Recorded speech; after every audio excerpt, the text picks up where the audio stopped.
1400 سال کے بعد انجینئر صاحب آج اپنے سٹوڈنٹس کو قرآن اور حدیث کے بغیر کوئی بات نہیں بتا رہے. آپ گمان کر سکتے ہیں کہ جنہوں نے خود نبی اسلام سے دین حاصل کیا تھا وہ بغیر قرآن اور حدیث کے حوالے کے صحابہ کرام تابعین کو سکھاتے تھے. بریلوی، اہل حدیث، شیعہ، علماء قرآن و سنت دلیل رکھ کر بیان کرے تو ہمیں کوئی ضرورت نہیں ہے ان کی بات کا انکار کرنے کی، لیکن یہ تو اپنے بابوں کی تعلیمات پیش کر رہے ہو. جیسے میں نے بتایا کہ عبداللہ بن مسعود کے پاس ایک شخص آیا، عبداللہ بن عباس کے پاس ایک شخص آیا، بہت سارے فتاوی ہیں کہ یہ ہو گیا، کیا حکم ہے؟ انہوں نے بتایا یہ حکم ہے. اس میں دلیل نہیں دی، انہوں نے نہ دلیل پیش کی، نہ تابعین نے دلیل پوچھی اور تشریف لے گئے. اللہ کے بندو، صحابہ کرام تو قرآن و سنت کے ساتھ دلائل کے ساتھ بات کرتے تھے. دوسرا، وہ نبی اسلام سے تعلیم یافتہ تھے. تمہارے بابے تو صوفیوں سے پڑھے ہوئے ہیں، صحابہ کرام تو رسول اللہ سے پڑھے ہوئے تھے. کہتے ہیں نہیں ہمارا سلسلہ وہاں تک جاتا ہے. وہ سلسلہ جاتا ہے، بیچ میں اتنے فراڈیے شامل ہوئے ہیں کہ انہوں نے اپنا سودا بیچ میں ڈالا. سوال میرا یہ تھا بھائی جی، اگر کوئی صحابی سے یا تابعی صحابی سے اگر کچھ دین کا پوچھتے تھے تو کیا دلیل مانگتے رہے جو کہاں لکھا ہوا ہے؟ اگر کوئی صحابی سے یا کوئی تابعی صحابی سے دین کا کچھ مسئلہ پوچھتے رہے یا جاننے مانگتے رہے تو کا دلیل مانگتے رہے کدھر لکھا ہوا ہے؟ صرف سن کے اعتبار کر لیتے ہیں. یہ اگلا سوال نمبر 24 ہے، منظور بھائی کا، بنگلہ دیش سے پوچھ رہے ہیں کیا صحابی سے اور صحابی تابعی سے جب دین کے مسئلے پر بات کرتے تھے یا پوچھتے تھے تو وہ ان سے دلیل مانگتے تھے یا صرف سن کے اعتبار کر لیتے تھے؟ جی، صحابہ کرام رسول اللہ کی تربیت یافتہ تھے. الحمدللہ 1400 سال کے بعد انجینئر صاحب آج اپنے سٹوڈنٹس کو قرآن اور حدیث کے بغیر کوئی بات نہیں بتا رہے. تو آپ گمان کر سکتے ہیں کہ جنہوں نے خود نبی اسلام سے دین حاصل کیا تھا وہ بغیر قرآن اور حدیث کے حوالے کے صحابہ کرام تابعین کو سکھاتے تھے. اگر انجینئر صاحب قرآن و حدیث کے حوالے سے سکھا رہے ہیں تو صحابہ کرام بھی قرآن و حدیث کے حوالے سے ہی سکھاتے تھے. یہ ہو ہی نہیں سکتا کہ بغیر قرآن و سنت کے حوالے کے وہ آگے بتا رہے ہوں. چونکہ قرآن و سنت کے حوالے سے بتاتے تھے اس لیے ان کو پوچھنے کی ضرورت ہی نہیں ہے، وہ آلریڈی قرآن و سنت پیش کر رہے ہوتے تھے. اس کے ثبوت میں جو نبی اسلام کی میت کے اوپر خطبہ دیا حضرت ابو بکر نے، صحیح بخاری میں 1241 اور 1242 نمبر حدیث، اس میں انہوں نے جب پہلا جملہ بولا من کان یعبد محمدا فإن محمدا قد مات، جو تم میں محمد کی عبادت کرتا تھا جان لے کہ محمد مر چکے صلی اللہ علیہ وآلہ وسلم.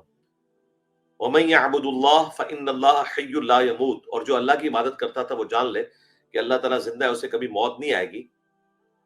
تو پھر حضرت ابو بکر نے اس کے ساتھ قرآن کی 2 آیات پڑھی تھی، سورہ آل عمران کی 144، وما محمد الا رسول قد خلت من قبلہ الرسل افإن مات او قتل، محمد تو نہیں مگر ایک رسول، اگر یہ مر جائیں یا قتل کر دیے جائیں تو کیا تم دین سے الٹے قدم پھر جاؤ گے؟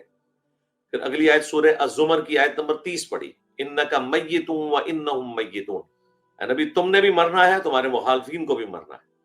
تو حضرت ابو بکر نے اس سے پہلے کہ کوئی صحابی ان سے پوچھتا کہ حضرت یہ آپ کہاں سے باتیں بیان کر رہے ہیں، انہوں نے خود قرآن کی آیات بیان کر کے اپنے موقف کو پیش کیا. تو آج اگر دیوبندی، بریلوی، اہل حدیث، شیعہ، علماء قرآن و سنت دلیل رکھ کر بیان کرے تو ہمیں کوئی ضرورت نہیں ہے ان کی بات کا انکار کرنے کی، لیکن یہ تو اپنے بابوں کی تعلیمات پیش کر رہے ہوتے ہیں. پھر جو بخاری مسلم میں حدیث ہے، حضرت حسان جب مسجد میں نعت پڑھ رہے تھے، حضرت عمر وہاں سے گزرے، انہوں نے ان کو تیکھی نظروں سے دیکھا، انہوں نے کہا اس طرح نہ دیکھ، تو اس سے بہتر شخص مسجد میں ہوتا تھا، میں اس کو بھی نعت سنایا کرتا تھا، محمد رسول اللہ صلی اللہ علیہ وآلہ وسلم. تو وہاں حضرت عمر نے یہی کہا کہ دلیل پیش کرو اپنی. جو آپ نے پوچھا نا کہ کیا صحابہ کرام جب علم سکھاتے تھے تو دوسرے دلیل مانگتے تھے، جی حضرت عمر نے مانگی ہے. اور حضرت عمر جو نمبر 2 ہیں ان کو نہیں وہ حدیث پتہ تھی. حضرت حسان نے کہا کہ نبی اسلام جو ہے وہ بھی سنتے تھے. پھر انہوں نے کہا دلیل پیش کرو کہ تم یہ جو حدیث بیان کر رہے ہو یہ ثابت بھی ہے کہ نہیں. انہوں نے کہا یہ ابو ہریرہ بیٹھے ہوئے ہیں، انہوں نے بھی یہ نبی اسلام سے بات سنی ہے. پھر حضرت ابو ہریرہ نے گواہی دی تو حضرت عمر وہاں خاموشی سے چلے گئے. اب مسئلہ ہے کہ ان مولویوں نے نہ قرآن پڑھا ہوا نہ حدیثیں پڑھی ہوئی، یہ بیچارے بابوں کی دنیا میں رہتے ہیں، یہ سمجھتے ہیں کہ ہم کوئی نیا چوہا چھوڑیں گے. مجھے پتا ہے چوہا کس نے چھوڑا ہوا ہے، یہ دیوبندیوں نے یہ چوہا چھوڑا ہوا ہے، ٹھیک ہے. اور وہ جو کراچی کے مفتی میاں ہے نا، اس نے یہ بات کی تھی.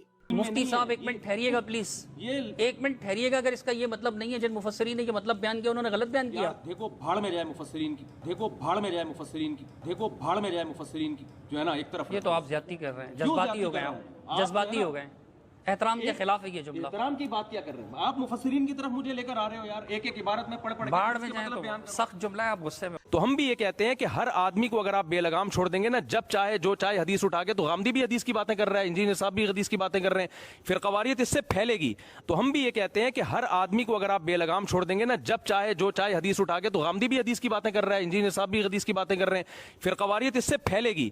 اسلم طریقہ یہ ہے کہ جو قرآن و سنت پہ ریسرچ ہو چکی ہے انہی میں سے کسی ایک پر اعتماد کیا جائے اور دوسرے کو برا بھلا نہ کہا جائے.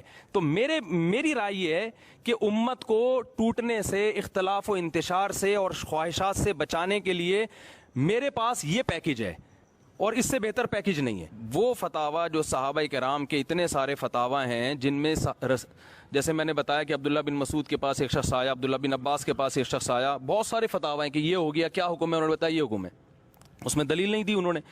تو صحابی نے غلط کیا یا اس تابعی نے غلط کیا کہ بغیر دلیل کے صحابی کی بات کو فالو کیا انہوں نے؟ تو تابعی صحابی کے فتوے کو بغیر دلیل کے فالو کر رہے ہیں. اور درجنوں فتاوی ہیں مصنف عبد الرزاق، مصنف ابن ابی شیبہ کے، جن کو آپ بھی مانتے ہیں کہ ان میں بہت سارے واقعات ہیں. تابعی صحابی کے پاس آئے، انہوں نے مسئلہ پوچھا، صحابی نے مسئلہ بیان کر دیا، نہ دلیل پیش کی، نہ تابعی نے دلیل پوچھی اور تشریف لے گئے.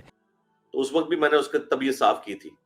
یوٹیوب پہ جا کے میری ایک ویڈیو دیکھیں، تقلید کے نام پر ڈرامہ بازی، جو اس کا ایک اہل حدیث کے ساتھ مناظرہ ہوا تھا، صدیق رضا بھائی کے ساتھ، حفظہ اللہ تعالی. میرے لیے قابل احترام ہے کیونکہ شیخ زبیر صاحب ان سے بڑی محبت کرتے تھے اور میں نے پہلی دفعہ اور آخری دفعہ انہی کی مجلس میں ان سے ملاقات کی تھی. تو ان کے ساتھ جب ان کی ڈسکشن ہوئی تھی جس میں اس نے کہا تھا بھاڑ میں گئے مفسرین. ٹھہریے گا، اگر اس کا یہ مطلب نہیں ہے جن مفسرین نے یہ مطلب بیان کیا انہوں نے غلط بیان کیا. دیکھو بھاڑ میں جائے مفسرین کی، دیکھو بھاڑ میں جائے مفسرین کی، دیکھو بھاڑ میں جائے مفسرین. اس میں اس نے اس کے اوپر جب ریبیٹل کیا تھا تو میں نے اس کے اوپر پوری ویڈیو ریکارڈ کروائی تھی. اس میں اس نے یہ والی باتیں بھی کی تھی تو میں نے جواب دیا تھا کہ اللہ کے بندو، صحابہ کرام تو قرآن و سنت کے ساتھ دلائل کے ساتھ بات کرتے تھے. دوسرا وہ نبی الاسلام سے تعلیم یافتہ تھے. تمہارے بابے تو صوفیوں سے پڑھے ہوئے ہیں، صحابہ کرام تو رسول اللہ سے پڑھے ہوئے تھے. ان کا نبی الاسلام کے ریفرنس سے کوئی بات کرنا وہ بذات خود دلیل ہوتا تھا. تمہارے بیچ میں گوالوں نے پانی اور پتہ نہیں کیا کچھ جراثیم مکس کر دی ہیں اس خالص دودھ کے اندر. ٹھیک ہے نا؟ یہ کہتے ہیں نہیں ہمارا سلسلہ وہاں تک جاتا ہے. وہ سلسلہ جاتا ہے، بیچ میں اتنے فراڈیے شامل ہوئے ہیں کہ انہوں نے اپنا سودا بیچ میں ڈال دیا اور وہ خالص کو اتنی اس کے اندر ناخالص پن داخل کیا کہ وہ اب تمہاری جو یہ تعلیمات ہے نا وہ اب ایک سمجھ لیں زہر قاتل ہی مسلمان امت کے لیے بن چکا ہے.